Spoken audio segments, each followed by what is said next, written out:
Alam niyo ba anong mga batas para sa kababaihan? Alam niyo ba saan pwedeng mag-report kung mayroong mga hindi magandang pangyayari sa isang babae? So kailangan natin yung intelligence.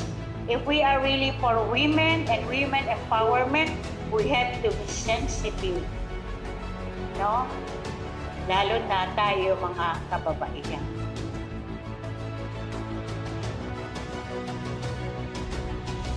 So may mga babae, kababaihan po tayo, asawa, hindi man asawa, live-in partner, nobya, o may karelasyon sa isang lalaki na may nangyari is under po yan sa RA 9262. So kaya kailangan po natin itong seminar na to, di ba?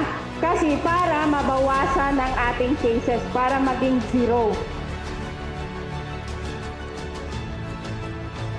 Paano kayo mag-fight back pag yung kalaban nyo may mga equipment? Kayo wala. Presence of mind parati. Okay? Sinasabi namin RAR, RAR. Ginagamit parati namin yan every time mag-operate kami. Recognize, assess, and react. Always yan talagang always yung isipin.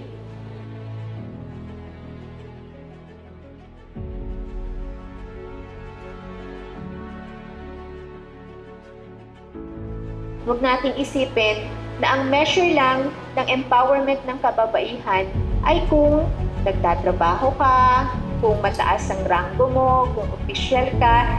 Yung babae, ordinaryong babae na nasa loob ng kanyang bahay, either by circumstance or by choice, then syempre andun yung fulfillment, no? May mga karir tayo, may mga pangarap tayo, pero meron ding mga kababaihan na talagang sinasa puso nila yung pagiging nanay at may bahay nila.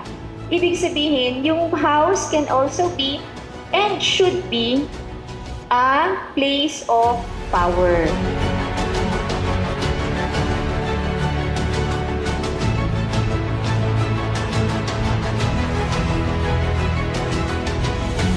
For me, this training have been a great contribution to me and my fellow workers in the agency, because we are also working in the field and we may not know what may happen to us if we are exposed to these dangers.